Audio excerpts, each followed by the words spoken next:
왕이 된 조조는 진지하게 후계자에 대해 고민했습니다. 조비와 조식.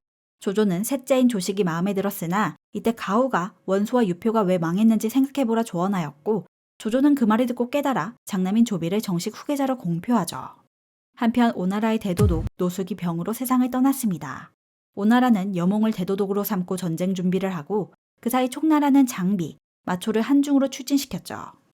그러자 조조는 조응으로 수비하고 한중으로 출진하려는데 그때 관로라는 점쟁이가 도읍에 불이 날 것이라 말해줍니다. 조조는 그의 말을 듣고 기이하게 여겨 왕필에게 허도를 수비하게 하고 하오돈에게 3만의 군사를 주어 인근에 머물게 했습니다. 그리고 마침 경기, 위황, 금이 등이 조조가 왕위에 오르자 반역자라며 야밤에 불을 피우고 반란을 일으켰죠. 이들은 왕필을 죽이고 조조를 노렸으나 하오돈의 병사가 근처에 있어 막아낼 수 있었습니다. 조조는 이때 조금이라도 연루된 자를 모두 죽이기 위해 모든 관료들을 한자리에 모았죠. 그리고는 붉은 깃발과 흰 깃발을 양쪽에 꽂아놓고 반란이 일어난 날 불을 끄려고 했던 사람은 붉은 깃발, 집에서 얌전히 있던 사람은 흰 깃발 아래 서 있게 합니다. 이때 80%의 관료들이 붉은 깃발 아래 서 있었습니다. 이들은 생각했죠. 진짜로 불을 끈 사람도 있었겠지만 반란이 일어났는데 불을 끄지 않고 있었다는 것은 충성심이 없어 보였기 때문에 붉은 깃발에 서 있던 사람들도 있었죠. 하지만 조조는 붉은 깃발에 있던 사람을 모두 죽였습니다. 그 이유는 평소 난리가 나도 움직이지도 않는 관리들이 열심히 불을 껐을 리가 없으며 반란이 일어났을 때 밖으로 나온 것은 함께 반란을 일으키려고 한 것이라고 생각해 모두 죽인 것이죠. 이 사건은 조조의 잔혹한 모습을 보여주며 실질적으로 권력이 더 강화되는 결과를 만들어냈습니다. 한편 유비는 한중을 차지하기 위해 장비와 마초를 중심으로 공격했습니다. 그러자 조조는 조응과 장압을 배치해 그들을 막게 만들죠. 조응은 성을 나가지 말고 굳건히 지켜야 한다고 했으나 장압은 계속해서 나가서 응전해야 한다고 주장했고 조응은 마지못해 3만의 군대를 장압에게 내주게 됩니다. 장비 대 장압. 처음에 둘 세력은 엇비슷했습니다. 양쪽이 주고받고를 반복하자 장비는 계책을 내죠. 하루는 장압이 지키는 와구관 앞에서 장비가 술파티를 열며 장압을 도발했습니다. 처음에는 그 도발을 무시했으나 지속적인 욕설은 결국 장압을 움직이게 만들었죠. 장압이 군을 이끌고 출격하자 장비는 장압을 유인하고 매복으로 공격합니다. 결국 큰 패배를 하고 돌아온 장압은 와구관에 틀어박혀 우주방어를 하죠. 그러자 이번에는 새끼를 이용하기로 합니다. 장비는 매우 작은 새끼를 찾아 소규모의 병력을 끌고 뒤로 넘어가 장압의 진영에 불을 피우고 앞뒤로 공격했습니다. 그러자 장압은 그곳을 버리고 가맹관으로 도망가게 되죠. 비록 장압이 도망가긴 했으나 그 또한 명장이었습니다. 유비군이 가맹관을 계속해서 공격했지만 장압이 계속해서 막아내자 이번에는 늙은 황충과 어만이 나서기로 하죠. 장압은 늙은 장수들을 보자 매우 업신여겼습니다. 황충이 인근에 성체를 짓자 장압은 군사를 이끌고 나와 공격하여 성체를 빼앗습니다. 그러자 황충은 뒤로 후퇴하여 또 성체를 지었죠. 장압은 또 성체를 빼앗고 황충은 뒤로 도망가 또 성체를 지었습니다. 그렇게 며칠이 반복되자 황충이 지었던 성체에는 장압의 군대가 모두 차지했고 그 안에 군량을 채워넣자 황충과 어만이 기습 공격하여 성체를 모두 빼앗았죠. 그 안에 있던 군량은 모두 유비군의 것이 되었습니다. 게다가 조조군은 천탕산의 군량을 모두 비축하였는데 그것마저 황충에게 빼앗겼고 조응과 장압은 하오연이 지키고 있는 정군산으로 도망가죠. 그러자 유비는 조조와 자웅이 겨룰 때가 된 것 같다며 10만의 군을 이끌고 한중으로 출진합니다. 그 소식을 들은 조조 또한 40만의 군을 이끌고 한중으로 출진하죠. 유비는 황충을 선봉장으로 내세우고 법정을 군사로 보내 정군산을 공격시켰습니다. 황충과 법정은 정군산 밑에서부터 천천히 진지를 지으며 올라오고 있었죠. 하오연은 정군산 위에서 내려오지 않고 버텼으나 점점 밑에서부터 조여오자 진지를 부수기 위해 출진합니다. 하지만 밑에서 너무 견고하게 막아내자 하오연은 내려가지 못하였고 정군산에서 내려가지 못하고 방어하며 조조의 지원군을 기다리죠. 그러자 황충은 정군산 옆에 더 높이 솟아있던 봉우리에 진지를 짓고 하오연의 진영을 관찰했습니다. 하오연은 자신의 진영이 계속해서 노출되자 옆 봉우리의 군사를 이끌고 출진하게 되죠. 하오연의 부대는 높은 산에 기어올라 지치게 되었고 이때 황충이 하오연을 공격하여 죽입니다. 하오연은 단순히 조조 밑에 있던 뛰어난 장수가 아니죠. 조조와 친척 관계였으며 조조가 처음 거병했을 때부터 함께 싸워온 전우였습니다. 서부전선을 담당하던 하오연이 죽자 조조는 매우 슬퍼했으며 조조군의 사기 또한 매우 저하되죠. 조조가 한중에 도착하자 황충과 조은이 공격해왔고 조조는 서왕과 장압으로 반격했죠. 서왕은 강을 건너 진지를 구축하고 공격하려고 했습니다. 그러자 왕평은 강을 건너는 것은 매우 위험하다고 조언했지만 서왕은 그의 의견을 무시하고 강을 건넜죠. 왕평이란 자를 간략히 알아보면 문맹인이긴 했으나 용맹하고 지략이 뛰어나며 매우 침착한 장수였고 특히 한중 일대의 지형을 잘 알고 있죠. 하지만 서왕은 그를 문맹인이라 무시하며 강을 건넜고 강을 건너자 황충과 조운이 달려들어 서왕은 대패하여 도망가게 됩니다. 서왕이 패배를 왕평에게 덮어 씌우려고 하자 왕평은 유비 진영으로 투항해버렸죠. 그 후 한중에서의 전투는 계속해서 유비군의 승리였습니다. 나중에 조창이 군대를 이끌고 참전하여 활약했지만 그럼에도 조조군이 계속 밀렸죠. 그러던 어느 날 조조의 저녁밥으로 백숙이 나왔습니다. 조조는 백숙을 먹으며 퇴각해야 하나 고민하고 있었을 때 장수가 오늘의 암고를 묻죠. 그러자 조조는 닭갈비를 보며 게륵이라고 말했습니다. 그 말을 들은 양수는 군사들에게 철수 준비를 하라고 지시했고 조조는 그의 행동에 분노했습니다. 양수는 게륵은 먹을 것은 별로 없지만 그렇다고 버리기 아까운 부위입니다. 이는 어짜니 별 볼 일 없고 버리자니 아까운 것으로 곧 퇴각 준비를 해야 합니다. 라고 말한 것이었죠. 조조는 양수가 멋대로 해석하여 군의 사기를 떨어뜨렸다며 사형시킵니다. 여기서 양수에 대해 조금 알아보자면 그는 뛰어난 재치를 지닌 인물로 즉 넌센스 퀴즈의 달인이었죠. 조조는 정원을 만들라고 지시한 적이 있습니다.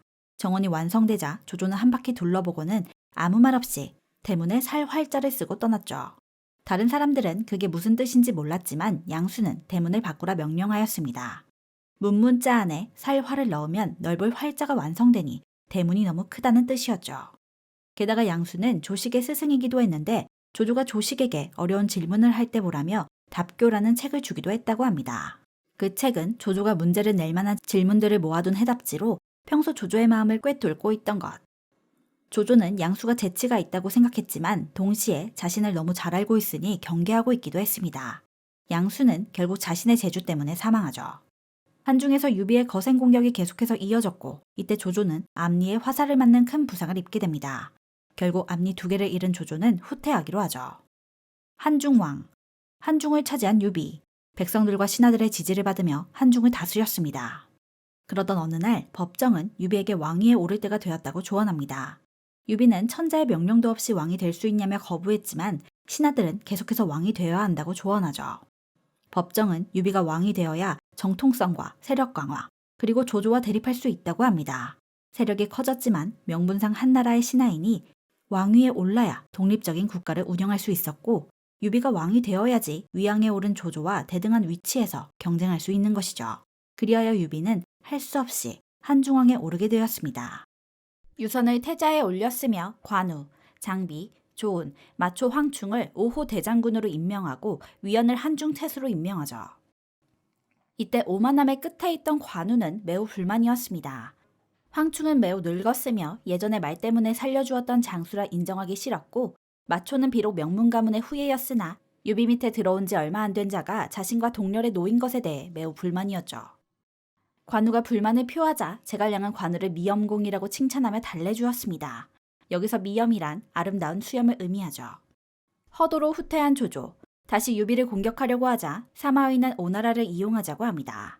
오나라는 형주를 계속해서 원했으니 함께 공격하여 반반 차지하자고 조언한 것이죠. 그리하여 만총을 사신으로 오나라에 보냅니다. 오나라에서는 조조의 의견을 받아야 하나 말아야 하나 회의하죠. 일단 사신을 돌려보내고 관우를 떠보기로 합니다. 관우의 딸과 송건의 아들을 정략 결혼을 시킨 후 함께 조조를 공격하자 말하고 만약에 관우가 받아주면 함께 조조를 공격, 정략 결혼을 받지 않으면 조조에게 사신을 보내 형주를 공격하자고 결정하죠. 그리하여 제갈근을 사신으로 정략 결혼을 주선합니다. 하지만 관우는 비웃으면서 제갈근에게 어떻게 호랑이 새끼와 개 새끼가 결혼할 수 있냐며 매우 오만한 태도로 돌려보냈고 이에 송건은 분노하여 조조와 함께 형주를 공격하기로 하죠. 그리하여 조조는 조인에게 10만의 군대를 번성에 주둔시키며 형주를 공격할 준비를 합니다. 그러자 유비는 관우에게 조조를 먼저 공격하라 명령하죠. 관우는 책사로 마량과 이적을 그리고 장수로 관평, 주창, 요화 등을 데려가기로 합니다. 그리고 혹시 번성을 공격할 때 뒤에서 오나라가 공격할지 모르니 봉화를 몇십 개나 만들어 오나라가 들어오면 봉화를 확인하고 후퇴할 계획을 세우죠. 그러던 어느 날 관우가 낮잠을 잤는데 꿈속에서 멧돼지에게 물리는 꿈을 꿉니다. 길몽인지 흉몽인지 알 수 없었으나 관우는 크게 신경 쓰지 않고 출진하죠. 조인과 관우가 번성 인근에서 전투를 벌였으나 조인은 관우의 상대가 되지 못했습니다. 결국 번성에 포위된 조인. 그러자 조조는 대장 우금, 부장 방덕을 임명하여 출진시키죠. 우금에 대해 간략히 말하면 조조가 거병한 지 얼마 안 됐을 때부터 따른 오래된 장수로 여러 전장에서 공을 세우고 조조에 대한 충성심이 높아 조조가 자주 중용했던 장수입니다. 훗날 장료, 장합, 악진, 서황, 우금 이 5명을 오자양장이라 불렀습니다. 이들은 모두 뛰어난 무예와 용맹함으로 위나라 건국에 기여한 장수들이죠. 우금은 출진하기 전에 방덕을 이번 전투에 쓰면 안 될 것 같다 말합니다. 방덕은 한때 마초의 부하였으며 마초는 지금 총나라의 장수이고 그의 형 방유 또한 총나라 장수로 있으니 여러 장수들은 방덕이 의심스럽다며 다른 장수로 교체해달라고 부탁하죠. 그 말을 들은 조조는 이번 전투에서 방덕을 빼려고 하자 방덕은 이 말을 바닥에 박으며 자신을 꼭 출진시켜달라고 부탁합니다. 마초가 총나라로 갈 때 이미 자신을 버리고 갔으며 형 또한 인연을 끊었으니 상관없다고 어필하죠. 그렇게까지 말하자 조조는 예정대로 방덕을 출진시킵니다. 방덕은 출진 전 결의를 다지기 위해 관을 준비했습니다. 자신과 관우 둘 중 한 명은 이 관을 묻힐 거라며 강인한 의지를 보여주죠. 관우는 번성을 포위한 채 공격하고 있는데 방덕이 나타나 일기토를 하게 됩니다. 백합이 넘도록 싸웠지만 결판이 나지 않자 갑자기 방덕이 뒤로 도망가기 시작하죠. 관우는 방덕을 뒤쫓자 방덕은 파르티안 사법으로 활을 쏴 관우의 왼쪽 팔을 맞추었습니다. 결국 관우는 부상을 입고 후퇴하게 되죠. 관우의 부상은 심각했습니다. 화살 끝에 독이 묻어 있었던 것. 하지만 관우는 별일 아니라며 후퇴할 생각 따위는 하지 않고 있었죠. 하루는 관우가 적의 진영을 살펴보니 낮은 지대에 자리 잡은 것을 발견합니다. 그곳은 우기에 종종 물에 잠기는 지역이죠. 그리하여 관우는 뗏목을 만들었고 인근 강에 뚝을 쌓기 시작했습니다. 우기가 시작되고 많은 비가 내리자 뚝을 무너뜨렸고 많은 양의 흙탕물이 우금의 진영을 덮었죠. 이때 관우는 뗏목을 타고 공격하며 수많은 적들을 포로로 잡았으며 총대적인 우금과 방덕도 잡았습니다. 우금은 관우에게 예정을 생각해 살려달라 구걸하였고 관우는 그를 살려주고 형주 감옥에 가두죠. 그와 반대로 방덕은 끝까지 목숨을 구걸하지 않았고 참수당합니다. 관우는 그의 결의를 높이사 그가 준비한 관에 방덕을 묻어주고 장례를 치러주죠. 그 후 관우는 번성을 계속해서 공격했으나 조인과 만총은 우주방어하며 버티고 있었습니다. 게다가 독화살에 맞은 관우는 몸이 말라가며 죽어가고 있죠. 그런데 마침 관평이 인근에 화타가 있다는 소문을 듣고 그를 데려왔습니다. 명의 화타라면 관우의 팔을 치료할 수 있다고 생각한 것이죠. 화타가 관우의 팔을 살펴보니 독 때문에 뼈까지 상한 상태로 살을 절개한 후 독 묻은 뼈를 긁어내야 한다고 합니다. 이 치료는 매우 고통스러워 지금까지 기절하지 않은 사람을 본 적이 없다고 했지만 가오가 몸을 지배한 관우는 바둑을 두며 의연하게 치료를 받았습니다. 여기서 잠깐! 실제 역사적으로는 화타는 이미 사망한 상태로 화타가 관우의 팔을 치료했다는 사실은 소설적 허구이지만 관우의 팔에 화살을 맞아 외과 수술을 했다는 기록은 삼국지 정사에 있으며 이때 고통을 참으며 의연하게 있었다라는 말도 정사에 기록되어 있는 사실이죠. 어쨌든 팔을 치료한 관우는 계속해서 번성을 포기하지 않고 공격합니다. 한편 조조의 진영에서는 비상이었습니다. 에이수 중 한 명인 우금의 항복과 맹장 방덕이 전사했다는 사실에 긴장하지만 사마의는 오나라가 형주를 공격할 것이니 걱정할 것 없다고 하죠. 그 말을 들은 조조는 서왕을 보내 관우를 공격하기로 합니다. 한편 오나라에서는 대도독인 여몽이 갑자기 병이 났다는 소문이 돌았습니다. 송건은 형주를 공격해야 하는데 여몽이 아프다는 소식에 걱정하자 육소는 분명 꾀병이 오니 걱정하지 마십시오 라고 말해주죠. 그의 말대로 여몽은 꾀병이었으며 관우가 방심할 수 있게 아프다는 소문을 낸 것이었습니다. 여기서 육손에 대해 간단히 알아보면 그는 명문가 출신으로 학문과 무예가 뛰어난 사람이었습니다. 즉 뛰어난 전략가이자 용맹한 장수로 삼국지 최고의 명장 중 한 명이죠. 하지만 이때는 아직 젊은 장수로 전국적으로는 물론이고 오나라 안에서도 무명에 가까운 사람이었습니다. 그리하여 송건은 아프다고 소문난 여몽 대타로 육손을 임시 대도독으로 임명하였고 육손은 즉시 새로 부임한 도독이니 잘 부탁한다는 편지를 관우에게 보내죠. 그 편지를 받은 관우는 무명의 장수가 도독을 할 정도로 오나라에는 인재가 없으니 더욱더 걱정할 것 없다며 번성 공격에 더 집중했습니다. 그동안 여몽은 한당, 장흠, 주태, 반장, 정봉 등 뛰어난 장수들을 데리고 형주로 출진하죠. 여몽은 상인으로 변장하여 봉화대에 쉽게 접근한 다음 병사들을 죽이거나 회유하는 식으로 봉화대를 하나씩 접수하였고 형주성에 도착할 때까지 끝내 봉화대에 불이 붙지 않았습니다. 그 당시 형주성은 반준이라는 인물이 지키고 있었습니다. 그는 형주에 머물며 유표, 유비를 차례로 섬겼던 나름 뛰어난 정치인으로 유비에 대한 충성심보다 백성들의 안전이 먼저라고 생각한 사람이었죠. 반주는 여몽이 형주성으로 들어오자 저항하지 않고 귀순합니다. 손쉽게 형주성을 차지한 여몽. 하지만 아직 형주의 일부분만 차지한 것이지 미방과 부사인이 지키고 있던 성이 남아 있었습니다. 그러자 우번은 부사인과 인연이 있다며 자신이 설득시켜보겠다고 하죠. 마침 부사인과 미방은 관우에게 불만이 있는 상태였습니다. 평소 관우는 작은 실수도 용납하지 않았는데 부사인과 미방은 자주 혼난 상태였죠. 게다가 번성을 공격하면서 군량을 보내라 독촉하였지만 형주성을 빼앗긴 상태니 나중에 관우가 돌아오면 맞아 죽을 것이 뻔하여 오나라에 투항하기로 합니다. 형주가 오나라에게 빼앗겼다는 소식을 듣자 서왕은 기다렸다는 듯이 관우를 공격합니다. 관우는 서왕을 보자 오랜만이라며 인사했지만 서왕은 정색하며 공무로 나온 것이니 인사할 수 없다라며 말하고 관우와 일기토를 하게 되죠. 하지만 관우의 부상은 다 나은 상태가 아니니 서왕의 상대가 되지 못했고 결국 후퇴합니다. 그리고 이때부터 형주가 오나라에게 빼앗겼다는 소문이 나기 시작했죠. 그러자 관우군은 사기가 급격하게 떨어지며 혼란스러워했고 관우는 적이 사기를 꺾기 위해 퍼뜨린 가짜 뉴스라고 말했지만 이내 그 소문이 사실이라는 것이 밝혀지자 관우는 좌절하게 됩니다. 위에서는 서왕, 뒤에서는 여몽이 있으니 갈 곳이 없는 관우. 점점 군량미가 떨어지고 군사들은 항복하거나 탈영하기 시작했습니다. 어느덧 병사는 500명밖에 남지 않았죠. 관우는 일단 인근에 있는 맥성으로 도망갔습니다. 맥성은 버려진 작은 성으로 이곳에서는 오래 버티지 못하죠. 관우는 상용성을 지키고 있는 유봉과 맹달에게 지원군을 요청하기 위해 요화를 보내고 요화는 밤새 달려 상용성에 도착했습니다. 서둘러 지원군을 보내달라고 했지만 그들은 그 요청을 거절했습니다. 맹달은 지원군을 보내면 자신들이 지키고 있는 상용성도 빼앗길 수 있으니 안 된다고 한 것이죠. 게다가 유봉은 관우와 그리 좋지 못한 관계였습니다. 유비가 유봉을 양아들로 삼을 때 관우가 아들 유선이 있는데 양자를 들이면 나중에 후계자 문제가 생길 수도 있다며 반대했기 때문이죠. 이들이 지원군을 보내지 않자 요화는 원군을 요청하기 위해 한중까지 달려갔습니다. 한편 번성에서 지원군을 목 빠지게 기다리고 있던 관우. 하지만 며칠이 지나도 지원군은 오지 않았습니다. 제갈근이 항복을 권했으나 관우는 항복할 생각이 없었죠. 그리하여 주변을 둘러보니 북쪽문에만 병사들이 얼마 없는 것을 보고 야밤에 탈출을 시도합니다. 하지만 그것 또한 여몽의 함정이었죠. 일부러 북쪽에만 병사를 두지 않아 그쪽으로 관우를 나오게 하였던 것. 복병이 나타나자 관평과 주창은 열심히 싸웠지만 결국 사망하였고 관우 또한 반장의 부하인 마충에게 잡히게 되었죠. 송권은 관우를 보자 죽이기 아까워 항복하라 권유했지만 관우는 송권은 쥐새끼라며 죽이라 외쳤고 송권은 끝내 관우를 참수하게 되죠. 때는 219년, 관우의 나이는 59세였습니다. 이때 적토마를 사로잡았으나 여물을 먹지 않아 굶어 죽었다고 전해지죠.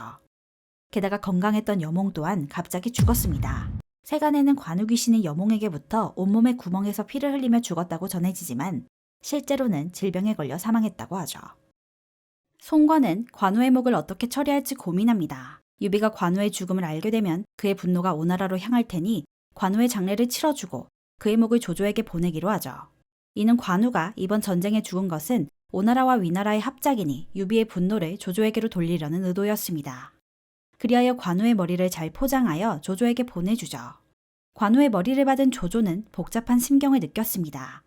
매우 아끼던 관우가 죽자 슬프기도 했지만 유비의 분노가 자신에게 올까봐 걱정하기도 했죠. 그러자 사마이는 유비의 분노를 피하고자 관우의 장례를 성대히 치르고 현 향후라는 자기까지 주라고 조언합니다.